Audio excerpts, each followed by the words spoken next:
জ্যোতি মালহোত্রার একজন বন্ধু, একজন ইউটিউবার, আমি নাম করতে চাইবো গুপ্তচর জসবীর সিংকে গ্রেফতার করা হয়। বিভিন্ন ক্ষেত্রে পাকিস্তানের বিভিন্ন গুপ্তচরের সঙ্গে যুক্ত এবং পাকিস্তানের বিভিন্ন গুপ্তচরকে তিনি খবর দেন, তিনি ভারতের সেনাবাহিনী সংক্রান্ত বিভিন্ন তথ্য দেন বলে খবর উঠে আসছে।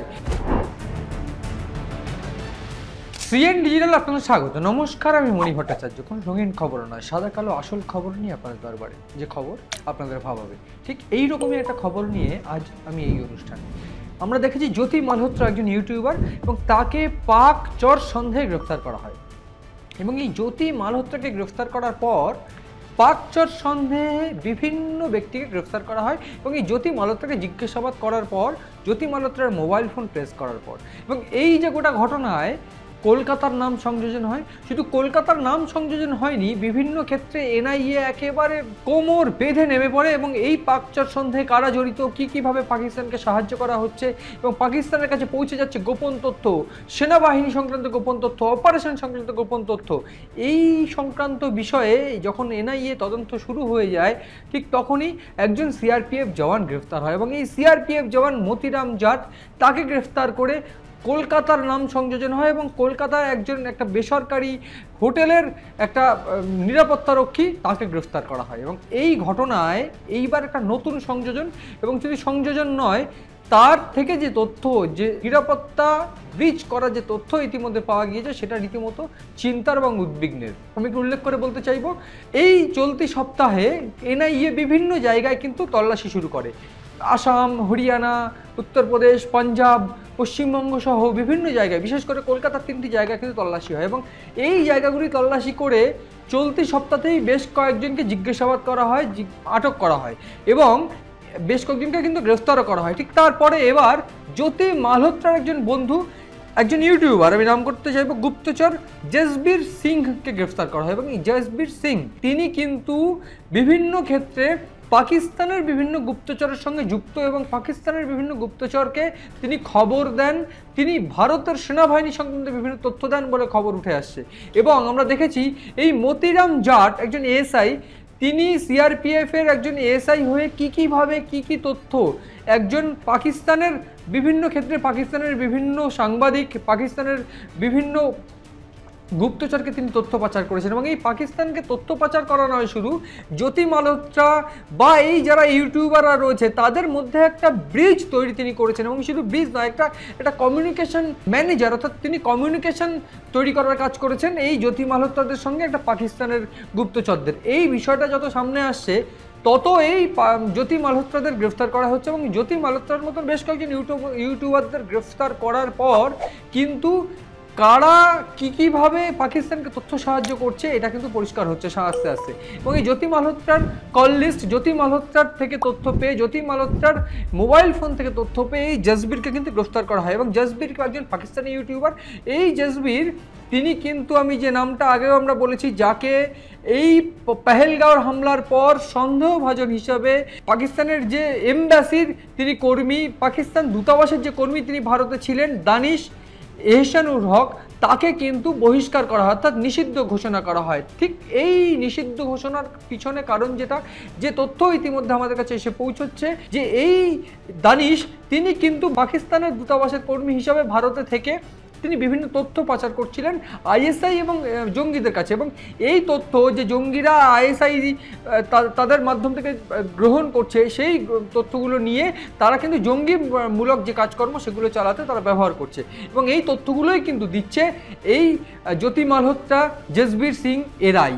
এবং এই জ্যোতি মালহোত্রা, জসবীর সিং এই তথ্যগুলো কিন্তু পাঠিয়ে দিচ্ছে এই সিআরপিএফ জওয়ান এই মতিরাম জাটের মাধ্যমে। এই মতিরাম জাট, আমরা এর আগেও আমরা দেখেছি মতিরাম জাটের তথ্যগুলো আমি উল্লেখ করেছি যে 3,500 টাকা তিনি মাসিক পেতেন এবং এছাড়াও বিভিন্ন এক্সক্লুসিভ, বিভিন্ন গুরুত্বপূর্ণ তথ্য দেওয়াতে তিনি 12,000 টাকা পেতেন এবং এই টাকা লেনদেন হতো বিভিন্ন রকম ট্যুরিজম, ফরেক্স বিজনেস, এইসব জায়গা থেকে। এবং সেই রকমই বেশ কয়েকটি বিজনেসের জায়গা বা ফরেক্স কোম্পানিকে কিন্তু টার্গেট করে এবং র্যাডারে, এনআইএ র্যাডারে ইতিমধ্যে আসে এবং সেইগুলোতে কিন্তু ইতিমধ্যে তল্লাশি শুরু হয়। এবং গত সপ্তাহ থেকে কিন্তু আমরা দেখেছি যে তল্লাশি কিন্তু জারি রয়েছে এনআইএর। এবং এর পাশাপাশি আরও যে তথ্য সামনে আসছে, যে এই গুপ্তচর, অর্থাৎ যাকে গুপ্তচর সন্দেহে পাঞ্জাব থেকে গ্রেফতার করেছে পাঞ্জাব পুলিশ, জসবীর, তিনি কিন্তু একজন গুরুত্বপূর্ণ নাম। আমি বলছি যে তথ্য একেবারে সামনে আসছে যে শাকির, তিনি কিন্তু একটা বিভিন্ন অন্য নামে ছিলেন। এই সাকির কিন্তু একজন পাকিস্তানি এজেন্ট, একদম গুপ্তচর, আইএসআই এজেন্ট।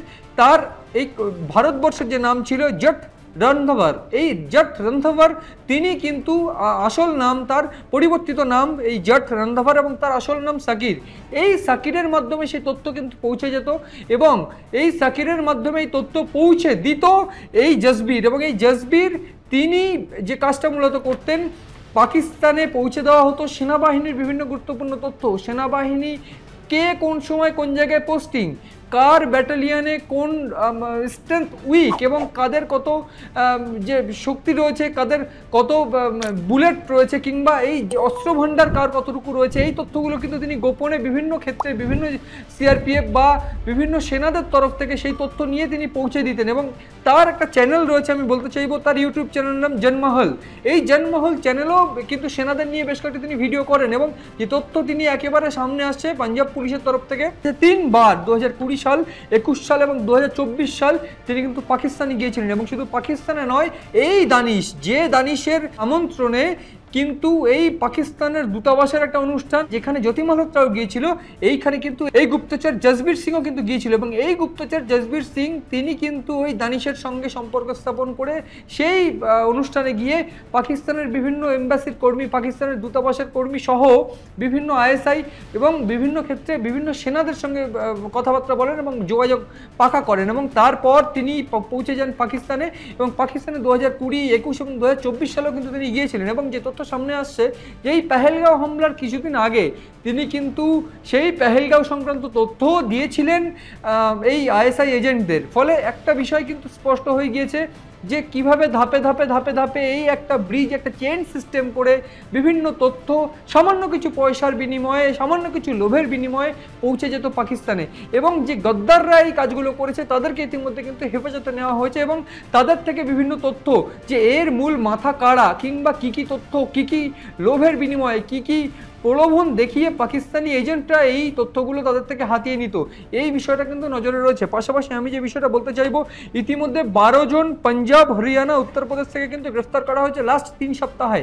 এবং এই লাস্ট 3 সপ্তাহে যে 12 জনকে গ্রেফতার করা হয়েছে জ্যোতি মালহোত্রার কানেকশানে, এই জ্যোতি মালহোত্রা তিনি কিন্তু যে তথ্য এসে পৌঁছচ্ছে যে তিনি কিন্তু প্রাথমিকভাবে বিভিন্ন তথ্য এই সমস্ত চেইনের মাধ্যমে পাঠাতেন, এবং শুধু চেইনের মাধ্যমে পাঠাতেন নয়, যেই চেনরা কিন্তু জ্যোতি মালহোত্রা গ্রেফতার হয়ে যাওয়ার পর চেষ্টা করেছিলেন এই সমস্ত ডিটেলস বা তথ্য ডিলিট করে দিতে, কিন্তু এনআইএ এই প্রাথমিকভাবে সেই তথ্যগুলো ফিরিয়ে আনার কাজ করছে ইতিমধ্যে। এবং এই যে নাম আমি বলছিলাম একটু আগে, যে গুপ্তচর গ্রেফতার হয়েছে জসবীর সিং, তিনিও কিন্তু যে তথ্য সামনে আসছে যে তিনিও কিন্তু প্রাথমিকভাবে তার ফোন থেকে ডিলিট করে দিতে চেয়েছিলেন এই জ্যোতি মালহোত্রা সংক্রান্ত তথ্য, এবং তার কিন্তু নিয়মিত যোগাযোগ ছিল এই জ্যোতি মালহোত্রার সঙ্গে। এবং জ্যোতি মালহোত্রার সঙ্গে শুধু যোগাযোগ ছিল না, এছাড়া আইএসআই এজেন্ট দানিশ কিংবা সাকির, যার নাম আমি বলছিলাম, যে পাকিস্তানি গুপ্তচর যিনি ভারতবর্ষে ছিলেন, তিনিও কিন্তু তাদের সঙ্গে একদম পরিষ্কারভাবে প্রতিনিয়ত যোগাযোগ রাখতো। এবং এই প্রতিনিয়ত যোগাযোগ এবং জ্যোতি মালহোত্রার সঙ্গে কথোপকথন, সেই কথোপকথন কিন্তু তিনি ডিলিট করে দেওয়ার চেষ্টা করেন,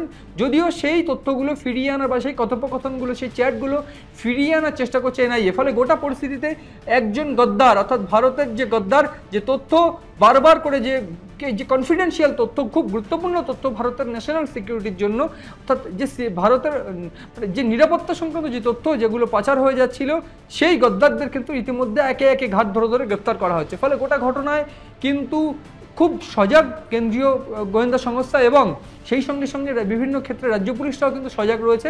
ফলে গোটা পরিস্থিতিতে পাকিস্তানের যারা সাহায্য করছে ভারতের থেকে, ভারতের খেয়ে, ফলে যে গদ্দারগুলো কিন্তু গ্রেফতার হচ্ছে, সেই গদ্দারদের থেকে আরও কোন গদ্দাররা জড়িত বা আরও কারা কারা জড়িত, এবং এই চেইন কিভাবে কাজ করতো, কী কী তথ্য পাকিস্তানে যেত, সেই তথ্যগুলো কিন্তু খতিয়ে দেখা হচ্ছে। এই গোটা ঘটনায় এনআইএর গোটা যে প্রসেস এবং এনআইএর যে তদন্ত প্রক্রিয়া, সেদিকে কিন্তু নজর রয়েছে আমাদের। নজর রাখুন আপনারাও সিএন ডিজিটালের পাতায়।